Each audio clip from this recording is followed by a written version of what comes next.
मौजूदा की रास्ता कमेटी, पाकिस्तान से आए हुए इंजीनियर अहदेदारान, यूके यूनिट के जिम्मेदारान व कारकुनान और खुसूसन बर्मिंघम से ताल्लुक़ रखने वाले कारकुनान, माओ बहनों, बुजुर्गों, अस्सलाम वालेकुम। मैं सिर्फ एक बात करते हुए अशफाक भाई ने जो बात की है उस बात को आगे बढ़ाऊंगा कि ये आज का इज्तिमा हमने पाकिस्तान के 61वें यौम आज़ादी के सिलसिले में मनाया।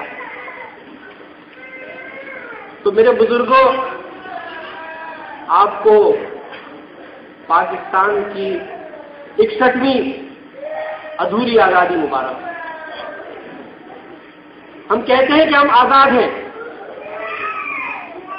हमने इसी सरजमीन के हुक्मरानों से 1947 में आज़ादी तो हासिल की, लेकिन अंग्रेजों से आज़ादी हासिल करने के बाद 1947 में हम जागीरदारों और बड़ेरों के जो गुलाम बने, तो आज तक उससे आज़ादी हासिल न कर सके। जब तक हम इन जागीरदारों और बडेरों से आज़ादी हासिल नहीं कर सकते, उस वक्त तक पाकिस्तान की आज़ादी मुकम्मल नहीं हो सकती।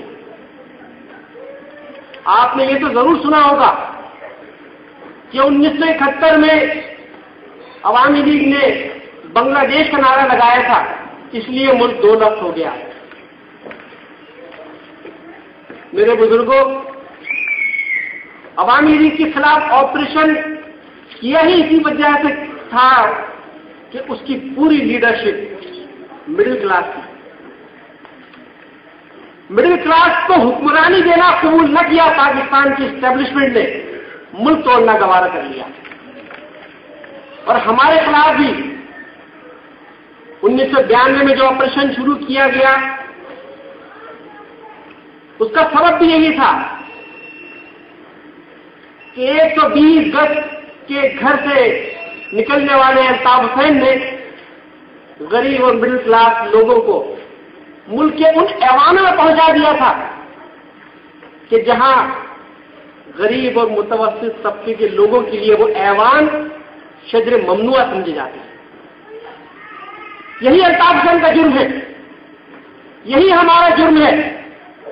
इसीलिए पाकिस्तान में भी और इस बर्मिंघम में भी आप में से बहुत सारे लोगों ने सुना होगा कि गद्दार, ये इंडियन एजेंट है।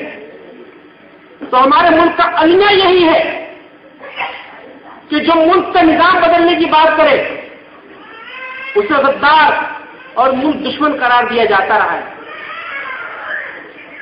तो हमारे लिए ये इल्जाम कोई नए नहीं है। पूरी इंसानी तारीख में इस सरजमीन के, इस दुनिया के जिस खित्ते में भी जिन लोगों ने भी मुल्क के फरसूदा निजाम को बदलने की बात की है, उन्हें गद्दारी, मुल्क दुश्मनी के ताने दिए गए। उनके गले में मुल्क दुश्मनी के, गद्दारी के तौक डाले गए। तो अगर ये सब कुछ हमारे साथ भी हुआ तो कोई नया नहीं। जो मुल्क के फरसूदा निजाम का हिस्सा बन जाए उनके लिए तो बार बार माफी है, और जो निजाम बदलने की बात करे उसके लिए जिला वतनी है। वो आज तक जिला वतन है।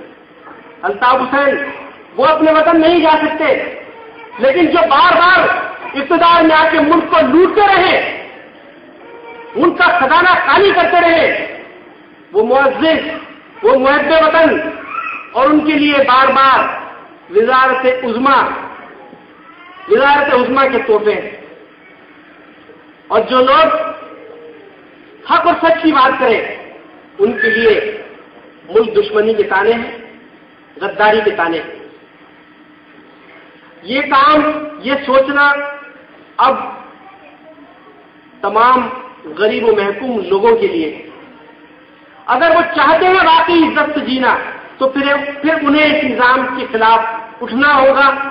वगरना 61 साल क्या, मजीद 61 साल तक हम यूं ही अधूरी आजादी के दिन मनाते रहेंगे और गुलाम के गुलाम रहेंगे। बहुत बहुत शुक्रिया।